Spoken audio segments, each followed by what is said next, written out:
We've all had moments of doubt where we've wondered if Jesus actually cares about us the way the Bible says, if he really sees our strengths or our struggles or our storms. And if you feel unseen right now, this video is for you. Hi friends, I'm Toni, and this is day 2 of a 5-day series called Just Be with Jesus, where we are looking into the book of Mark and seeing how Jesus interacted with the people in that book and what that means for how he interacts with us and how that can dramatically change our relationship with him. Yesterday we talked about how you don't have to do anything for Jesus, and today we're talking about if you feel unseen by him, he does see you, and we're going to talk about it from the perspective of a couple examples in the book of Mark. So let's go ahead and dive in. If you see me looking over here, it's because I'm looking at my notes, because this work is important and I don't want to miss anything.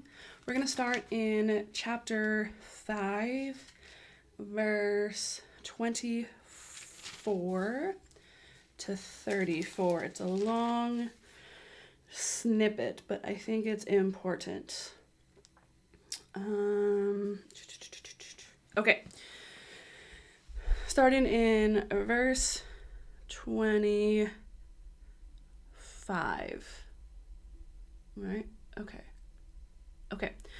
Verse 25. Sorry, I'm lost. And there was a woman who had had a discharge of blood for 12 years, and who had suffered much under many physicians, and had spent all that she had, and was no better, but rather grew worse. She had heard the reports about Jesus, and came up behind him in the crowd, and touched his garment. For she said, "If I touch even his garments, I will be made well." And immediately the flow of blood dried up, and she felt in her body that she was healed of her disease. And Jesus, perceiving in himself that power had gone out from him, immediately turned about in the crowd and said, "Who touched my garments?" And his disciples said to him, "You see the crowd pressing around you, and yet you say, 'Who touched me?'" And he looked around to see who had done it. But the woman, knowing what had happened to her, came in fear and trembling, and fell down before him and told him the whole truth. And he said to her, "Daughter, your faith has made you well. Go in peace and be healed of your disease." This is one of my all-time favorite verses since I did this, made my notes and read through Mark and really dove into it. It says,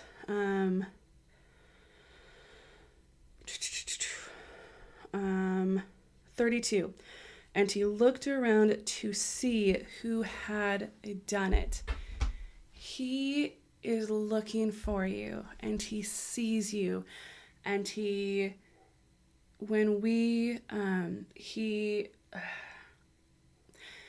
sees you. He is looking for you. And just like he was looking for that woman, and he was looking for her because of her faith, because he sees your faith. He sees you and your life and your circumstances and your highs and your lows. And he hears your questions, and he sees what you're struggling with. Like, he sees you. There's a giant crowd all around, okay? But he looks for you. He sees you, and he sees you, and he sees your faith, and he honors your faith, and he hears you, and he hears your prayers, and he will answer them because he sees you. He's looking for you, and he sees you. I just love that so much. And he looked around and saw her. Okay. Let's jump to another example of, so he sees your faith, and this next one is going to show that he sees your struggles. We're going to go to 6:45 to 48. It says, immediately he made his disciples get into the boat and go before him to the other side, to Bethesda, while he dismissed the crowd. And after he had taken leave of them, he went up on the mountain to pray.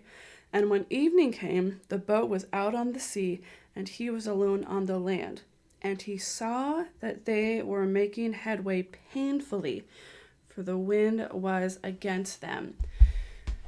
He sees you out on the boat, okay? He's not like this. He's not looking the other way while you're over here, struggling on your boat, painfully, right? Against strong winds and waves.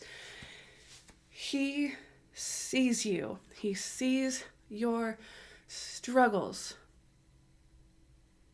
He sees your faith and he sees your struggles. And then this is because they were all alone on the boat, right? Jesus wasn't there. It was just them on the boat in the storm. And this is what happens next. It's so good. It says, and about the 4th watch of the night, he came to them walking on the sea. He meant to pass by them, but when they saw him walking on the sea, they thought it was a ghost and cried out, for they saw him and were terrified. But immediately he spoke to them and said, "Take heart, it is I, do not be afraid." And he got into the boat with them, and the wind ceased. I'm a little emotional today while I'm filming. The storm didn't stop when he was walking on the water. The storm didn't stop when he was walking towards them. The storm didn't stop simply because he could see them. He was present. The storm stopped when he got into the boat. That's when the wind ceased. So sorry. When he got into the boat. So, you could feel like you are in a crowded place and God doesn't see you, but he's looking for you. He's looking for the woman who has the faith, who has that strong of a faith. He's looking for you, not even that strong of faith, but who has faith. He's looking for a woman who has faith in him and who believes that he sees your struggle. He sees your storm. And he's just waiting for you to invite him into the boat, to invite him into your presence, to just be with Jesus. And then the storm stops. And that doesn't mean all your problems are magically going to disappear. It doesn't mean life is immediately going to be full of, rainbows and unicorns and puppies. But what it means is that when you are just with Jesus, and when you invite him into the boat with you during the storm, that he is with you and that there will be peace. Okay? So, he sees you. He sees you. Okay, that was video 2 of our 5-day Just Be With Jesus series. The entire playlist will be linked below. Come back tomorrow, and always remember that blessed is she who believed the Lord would fulfill his promises to her.